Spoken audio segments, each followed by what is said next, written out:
Hi friend शुभ cooking house को आपण मानू स्वागत। आपण भाबुतबे गुलाब जामुन मार्केट आनी ना मुझे पूरा घरे बनई जेहेतु राधाष्टमी थिला तो आमे बिना मैदा और सुजी रे घरे प्रस्तुत करथिलु। खुड़ींकर मोर देखंतु या केमिति प्रस्तुत होइतिला। एमिति गोटे पात्र नेबे सेतरे चीनी देबे। मु एक कप रे 4 कप चीनी देछि आ गुजराती कुटी पकेछि सीरा प्रस्तुत पाए। तापर आपण ब्रेड नेबे। ब्रेड रो पाख गुडी को काढ़ी के अलग जगह रखिदेबे और मझी पार्टी को गोटे अलग जगह दयाकरी पाख गुडी को जमा फिंगिबे नाही, कारण मो वीडियो रे परे कहिछि पाख गुडी को कौन करि हेबो। आउ मु देखंतु पूरा गोटे पकेट ब्रेड को मु यूज करछि। आपण चाहिले अधिका यूज करि परिबे, जेहेतु मु प्रथमे टे करथुले पूरा गोटे पकेट यूज करछि। देखंतु सीरा रे भी कलर चेंज हो गलानी, बट एटा प्रस्तुत हेनी, आउ टिके समय लागिबो। आउ पूर्वरु जो आपण मझी पाटे काढ़ी रखी ब्रेड रो सेटारे टिके अमूल पकई ताको भल से गुलाइबे और गोटे चम्मच पूरा घी देबे। गोटे चम्मच घी दे ताको भल से गुलाइबे। या द्वारा कौन हुए ना घीर बास्नाटा बहुत बढ़िया आसता है।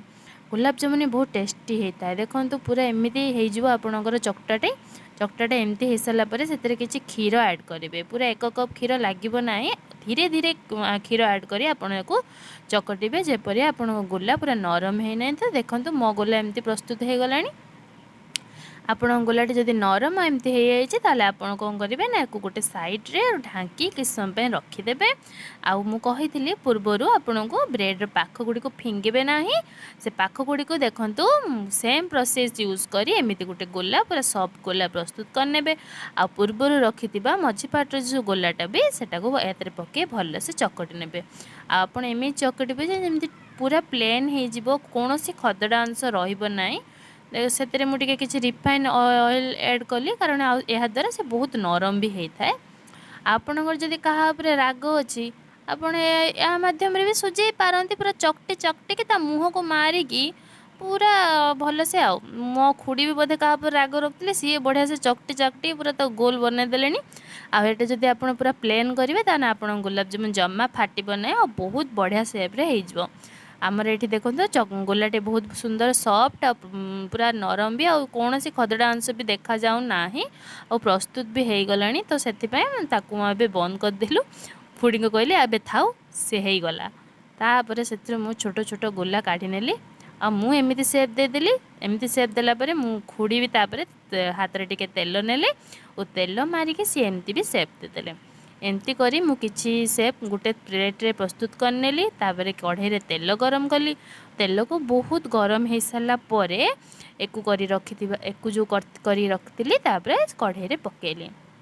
जिते बेले आपको पकेबे मन रखिए गैस रो फ्लेम से मीडियम रखिए, कारण तेल गरम अच्छे। आ जदि हाई फ्लेम करेंगे ऊपर पुड़ी जीवो भितर कंचा रही एपन देखो आम सीरा प्रस्तुत हो गलानी। सीरा रे फाड़े लेंबू पकेले। फाड़े एमती लेंबू द्वारा सीरार अठाटा आहरी भल धरी थाए। आ देखो मो गुलाब जामुन पूरा ये रेडी हो सारा। आ मु चामच यूज करछि, कारण एमती चामच यूज कले आपनकर जो गुलाब जामुनटा फाटबनी कि भांगीबनी आ से पूरा नरम होगी बाहर। आ मो गुलाब जामुन ये प्रस्तुत हो सारी मुझे काढ़ी सीरा रे पुणी पकईदेली। पूरा सीराटा गरम रही दरकार। तापर पूर्वर कर रखि पार आउ मु अलग सेप करी जो गोल गोल सेप्रे खुड़ीटा करी पुणी पकाइले गैस रे हम ताकू भी मु छाणी नेली। देखंतु चामच यूज करछि, जमा खुसुण यूज करना। एपटे मोर जो पूर्वर पकई गुलाब जामुन से रेडी होता। तो मुझे आगे पूरा खुशी चलीगली दौड़ दौड़ी खावाई। मु आगे मो प्लेट रे सजे आनी। आ जदि क्या गुलाब जामुन फेवरेट दयाकोरी कमेंट कर कहतु। Like and subscribe.